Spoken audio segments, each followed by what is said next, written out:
All right. Hey, everybody. This is Michael Persad with Church Brain Guide. Thank you so much for jumping on with me today. I'm so glad to just be hanging out with you.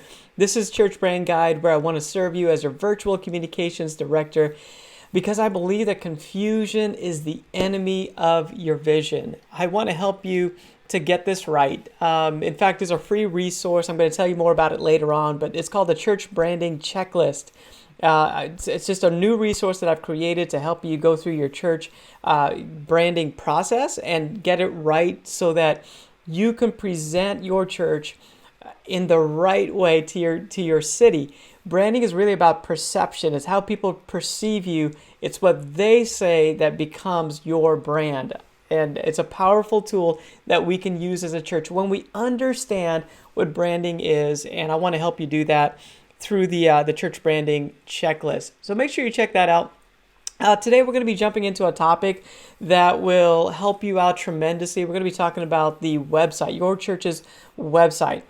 Your church's website is extremely important. We need to make sure that we get that right so that we're able to create a great front door. If you think about it, people are coming to your church through your website. Like, it's the first place people come to when checking you out. So you need to make sure that the website is serving well to get people to take their next steps.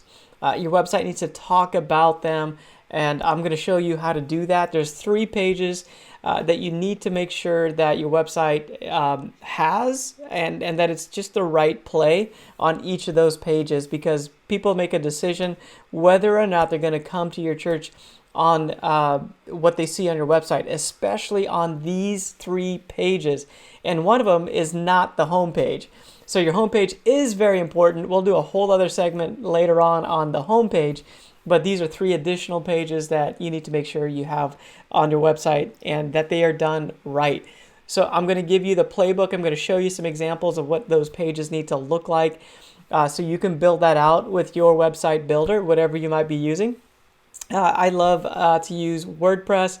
I know the churches love Squarespace, Weebly. There's a bunch of different ones, website builders out there. There's even some proprietary ones that are unique to a specific company. But what I'm going to show you is something you can do on any web platform. It's just a play that you can run. You don't have to have a certain platform to do it. So it's going to help you out. Again, it's just going to help you get your website right. So I'm going to show you on my screen a few things. So if you're watching, you can follow along on my screen. If you're not, that's okay. I'm going to be, if you're listening to this on audio, perfectly fine, especially on the podcast, the Church Brain Guide podcast. It's available on iTunes and Android and wherever podcasts are, wherever you listen to your podcast. So I'm going to describe things really well so that you don't necessarily have to see it. Also go to churchbrandguide.com and you'll be able to get any show notes or on the blog section of the website so that you can get any resources that I might mention. The Church Brand Guide, the checklist that I talked to you about earlier, is something that I'm going to make available to you with a direct link. So you'll see that in our comments area down below if you're watching on Facebook Live. If you are watching on Facebook Live, I'd love to get a shout out from you. So just say hello. Let me know what church you're with and what city that you are in. I'd love to just kind of know if you're out. Thank you for the thumbs up. I appreciate that. So let's keep going with this. Hopefully this helps you out in a huge way. So that you're able to get this stuff right for your church. So again, Church Brand Guide, I want to serve to help you become your church's brand expert. So you're taking strangers and turning them into people who contribute to your church. I want to help you steward your resources well, so you say yes to the right things. The result of that is that more guests show up, more life change gets to happen, and more people contribute to your vision. There's a process that we take you through here at Church Brand Guide. It starts by getting clear about who you are, then from that, creating the right experience. And then you need to attract people. So step number 3 is to make sure we attract people. And then the final step is to get buy-in. So once people come, we need to make sure that they take their next steps. I also do have a membership. It's my academy area of Church Brand Guide. So if you're ever interested in taking this conversation further, do go to churchbrandguide.com. Today, though, we're going to jump into the website strategy. And again, we're going to be talking about these 3 pages. So let's get into it here today. The problem with most church websites is that it is very confusing. So confusion is the enemy. This is not a spiritual podcast. This is just a marketing, branding, business type of conversation that we're going to have here today. But confusion is very real. On a spiritual side, it's real, but also in a very practical side, it is real.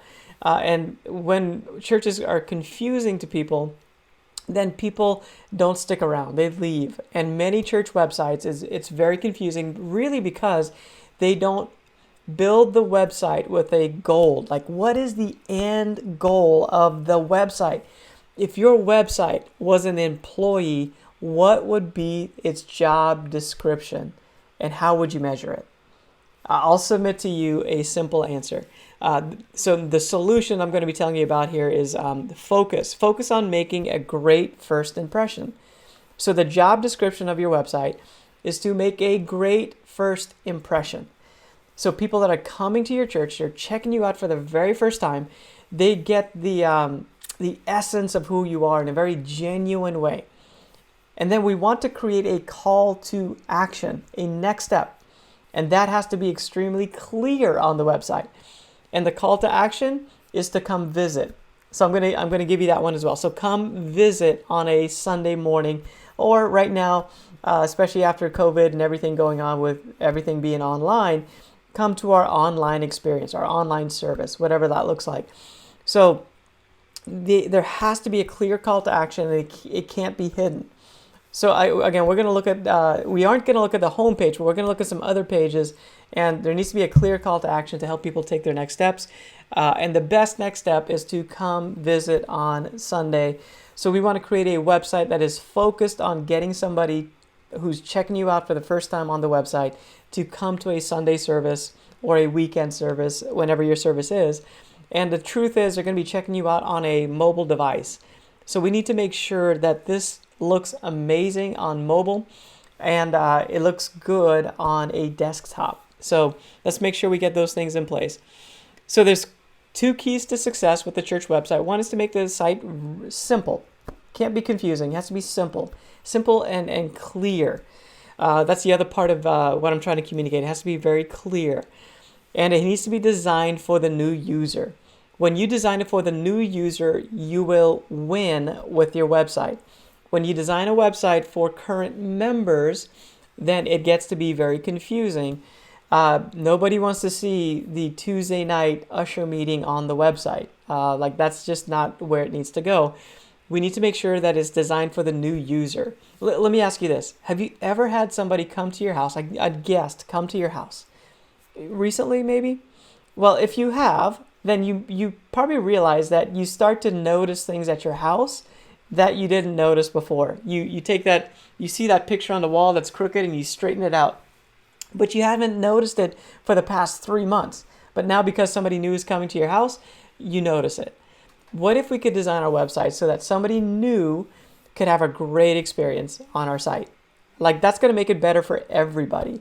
So I'm just going to give you a quick bit of insight. If your website's built for the new person and you have a church app that's meant to serve the current members, the congregation, then that's probably going to be the way to go. The app can communicate things that are very internal. The website has to be very intuitive in how it's designed. So make sure that it is something that a new person can come to and very intuitively understand how to get around the site and find what they need. So we're trying to answer questions throughout our entire website experience. All right, let me ask you this. If you're on the call, if you're on Facebook Live, let me know what you think about your current church website. On a scale of 1 to 10, 10 being awesome, it's great, and 1 being our site is really bad. Where does your website land? Give me a number, throw it in the comments area, and then tell me why. Why do you think it's a 3? Why do you think it's a 7? Just give me one quick thought. I'd love to hear what you have for a website, if you think it's a great one or if it's not a great one. So a website is part of your brand. It helps you either build your brand or it takes away from your brand. So we want to make sure that your website is a great tool that helps you to add value to people as they encounter your brand, because they're going to go there first. Like, it's the first impression of your brand. So this is the Church Brand Guide podcast, the Church Brand Guide website. It's the Church Brand Guide platform, wherever you're encountering on YouTube or anything like that. It's Church Brand Guide. Well, a huge part of a brand is the website experience. So here's some things that you need to make sure the website does for you, your church website. Number one, it needs to be you need to have a primary focal point. So primary focal point is the first thing, a primary focal point. So give them one thing that you want them to do. So build your entire website experience towards one thing that you want them to do. And I'm submitting to you that the one thing is to come for a visit on the weekend. So if they show up in person, then they should get the very best experience that your church has to offer, and they get the most out of your church. So how can you get people to take that action? And again, right now, with everything being mostly digital, maybe it's an online experience on the weekend that you offer to people. So make sure you point people to the one thing as best as you can, the one thing that you want them to do. When you provide too many options, people don't take action. So when you provide too many options, people don't take action.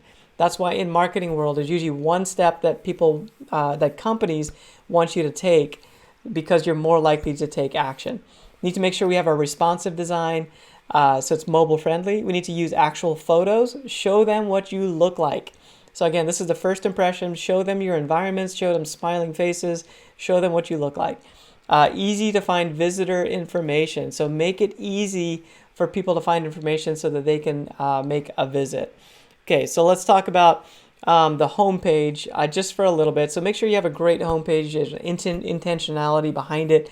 Again, we won't unpack this one too much in this thing, but make sure the homepage is very clear that plan a visit or however you want to word it is kind of the main thing that people get from your homepage experience.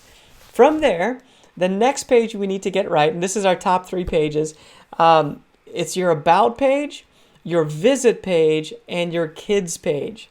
Your about page, your visit page, and your kids page. And I want to give you the playbook. I want to show you some examples of what each of those pages need to look like.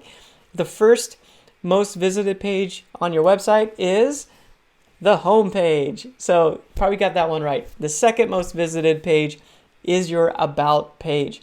So people want to know about you. So make sure your about page actually speaks to the people's needs that are on the website. So your about page is not really about your church. It's not about how great you are. A great brand helps people understand how you can help them, or how do you help them. So a good about page is going to have your church broken down in a way where people understand how your church benefits their life. So it's a place where you can find community. It's a place where you can find purpose. It's a place where you can find hope. So those are the type of ideas we want to have on your about page. So let's jump over and take a look at an about page that is a good example of what this starts to look like. Let me make sure you can, if you're on my Facebook Live watching this on video, you can see it and looks good. So let's take a look at this page. So this is the about page. We want a great photo at the top that just is engaging with people. By the way, this example, I'm using stock photos that I grabbed from unsplash.com. So I just want to let you know that up front. You might have seen some of these photos before, maybe on some other things, and that's not ideal, but it is okay to get started with those type of images. So if you haven't heard of Unsplash, check out unsplash.com. It has a great library of photos that you can download for free. So a little tip for you there. So we're going to go through this page. So we talk about this church real life. This is actually a website that is in process right now. We're building it out. We're getting ready to launch it here in the next few weeks. So you're getting a little bit of a behind the scenes look at one of our projects we're working on here at Church Brand Guide. So as you scroll down, we're just unpacking the story. Like the thing about a brand is about story And it's also about visuals. And it's also about your reputation. So a brand is about story, visuals, and a reputation. So we want to, on this about page, we want to unpack those three big ideas. What is this story that we're telling? What is our story? But really, what is our reputation? Like, how do we help people? And as you go down through this this website experience here on the About page, we're just unpacking how do we help you? Like, what do we have in place for you? We're making things easy for people to get to, such as our social media channels, our beliefs section. So if you're checking out the church for the first time, beliefs might be important for people to be able to get to. So it's important that you have some sort of belief section. People do make a decision based on that. If they've been to church and they're looking for a new church, maybe they moved to your city, then beliefs might be a big thing that you can lean into to help people make a good decision to come check you out. So we have a place for your family. So that's, again, this is just some of the messaging that we have on the About page, so that it's speaking towards the needs of the audience, not necessarily about how awesome we are. We're presenting the church based on the needs of the audience. So that is a really big idea. So I want to make sure you get that. We're presenting the church based on the needs of the audience that we're serving. So make sure that your language is very user-friendly, very guest-focused, and we're speaking to the needs. So discover your purpose. That's another headline that you'll come across. This is a place where you can find community. So again, we're talking about the needs, and we're saying this is our solution for a need that you have in your life. Your life can make a difference.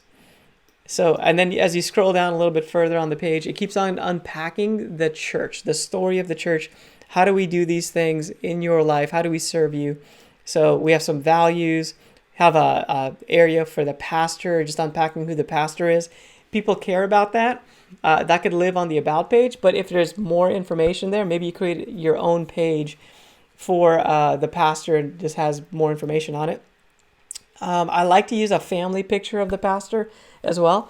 I think that presents well if your pastor has a good family photo.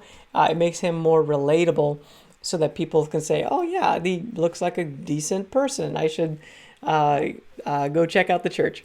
A staff section I think is also great, whether it's on the About page or you link out to it. If you have 20 people on staff, like maybe you link out to it. But if your staff is pretty small, then maybe you can just create a section for it on the About page so people can get to it.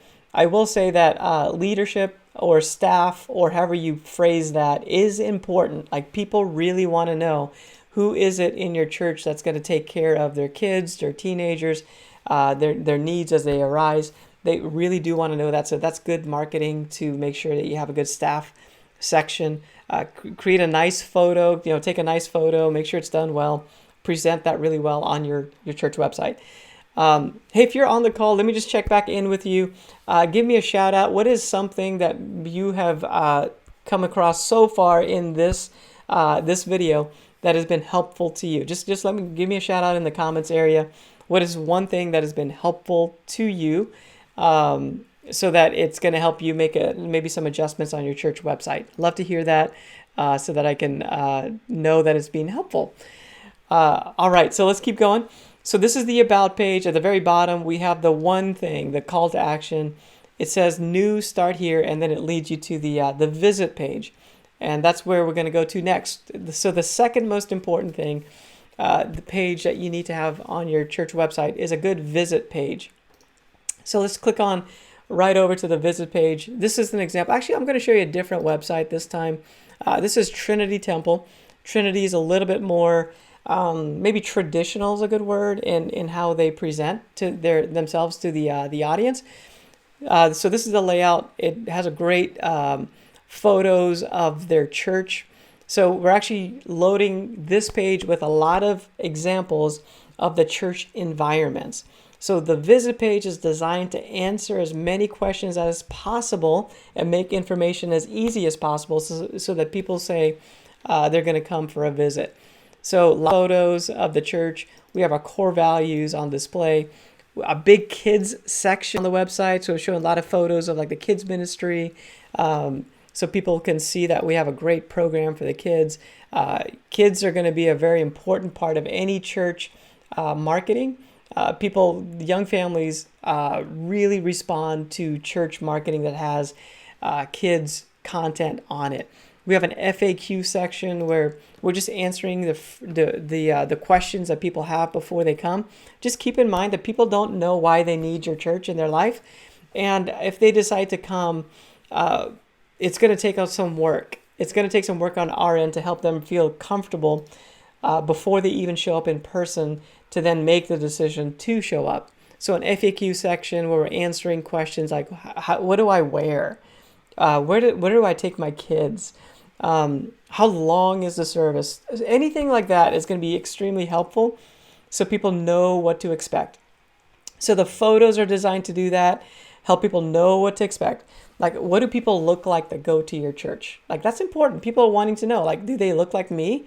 Are there going to be people that look like me at the church? And so if you have good photos of smiling faces, that's going to help people understand, like, hey, that's what I want for my life. I want to be a part of that. Towards the bottom of the page, we have a plan your visit form where people can submit their information, and then the church gets it and is able to follow up with an email, maybe a text message, and even on Sunday have something ready and waiting for that person when they show up. So we have get directions at the bottom. We also have it at the very top. We have a easy to find information for service times and the location. So making that stuff really easy on the visit page. So hopefully your website has a good visit page. It's going to help people to show up, and that's really the goal of the website. The third most important page is your kids page.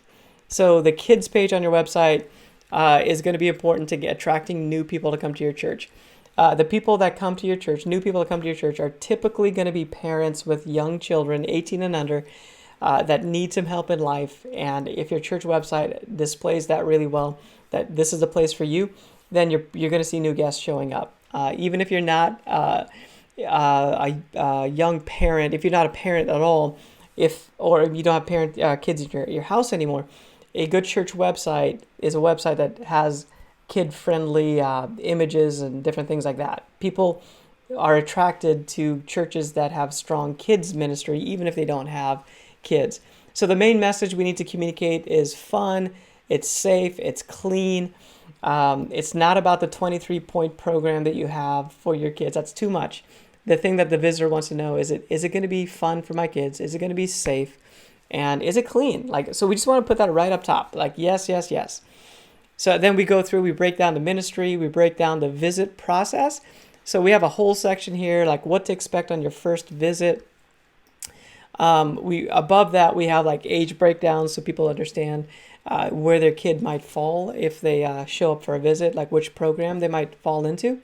And then we have a bunch of information about visit, like what's going to happen on your first visit. So help people understand what that looks like, because that's going to help them pull the trigger to then come out for a visit. We even have a kids check-in form where you can check in your child ahead of time, just to make that a little bit easier. If people fill that form in, the likelihood of them showing up increases dramatically. So that's a great tool that you can put into your website if you have the ability to do something with it. So again, maybe the kids checked in ahead of time and all they need is a name tag and they're good to go. And it just makes that first time visit process really easy. Any resources you have for parents is great. Parents want to know that your ministry is going to help them become a better parent. So if you do offer anything like that, that's it's good to put something maybe online that indicates that you have parent resources. If you have a section on there about your kids' ministry leadership, that's great as well. People just want to know, they want to see a face. So when they show up, maybe they can recognize that person and they know there's somebody that has a plan for their kids when they come to your church. So those are the three big pages. So we hit on the about page, the visit page, and the kids page. Again, let me know in the comments area if that's been helpful to you. Erica's on. Thanks for shooting out a comment, Erica. If anybody else has a comment or a question, let me know. Erica says, ready to redo the homepage put some calls to action in there, be more user-focused. Perfect. That's exactly what needs to happen. Again, I've covered the homepage in the past. I might do another one here in the near future that talks about the strategy for a homepage. That is definitely an important page to make sure you get right. So we might tackle that again sometime. But for right now, I'm going to start to wrap this one up. I wanted to share with you the 3 most important pages that your church website needs to get right after the homepage, besides the homepage. And hopefully this gives you a great game plan to walk through those pages, that visit page, and make sure you're answering questions. Thanks again for joining me on this Facebook Live today. Hopefully that's been helpful to you. I do want to point out one more time the church branding checklist is available. And I'm going to throw a link into the comments area right now that will take you directly to that church branding checklist. So if you need help with your website, there's a section in the church branding, the download for the checklist that will walk you through a game plan for your website. So let me type that in here right now. So if you're on the call, here is the link in the comments section. If you would like to get this, if you're listening to this later on, then make sure you go to churchbrandguide.com. And there'll be the church branding checklist on there that you can download for free. It'll walk you through all the different areas that you need to make sure you get right with your branding so that you're able to put everything in place, create alignment, so that you're able to build a brand. Too many churches make the mistake of just promoting one-off events or maybe promoting small groups, but it's all done in very segmented silos, and it doesn't feed the overall brand. So what I want to encourage you to do, this is a game changer, has been a game changer for me. When I was on church staff, my last church staff I was on, we made such a huge impact. We saw about a 22% increase in people attending the church because we started to focus on building a brand. So I was a communications director. I had a team of people that was helping me to communicate. The church was fairly large, about 2,000 people, so we had some resources, but we were able to see a 22% increase as we focused on branding. So it'll work for you as well. Just focus on branding, learn more about what that is by following Church Brand Guide, and I'll begin to unpack even more and more of that as you do follow and get involved with the resources and free resources that I have for you. So hey, thanks again for hanging out. If you have any questions, please let me know. I'm going to close this out here in about 60 seconds. If you're listening to this on our podcast episode, Church Brand Guide, the Church Brand Guide podcast, please leave a comment or a review in the podcast player. Those reviews do a huge service to me, so other people can find the podcast and get help by it. So like it, share it, leave a review. I'd love you. I'd love you too, but I'd love if you did that, and it'd be great to help this podcast just get some more traction. All right, guys. Hey, thanks again for joining me. This is Michael with Church Brand Guide, and I will see you next time.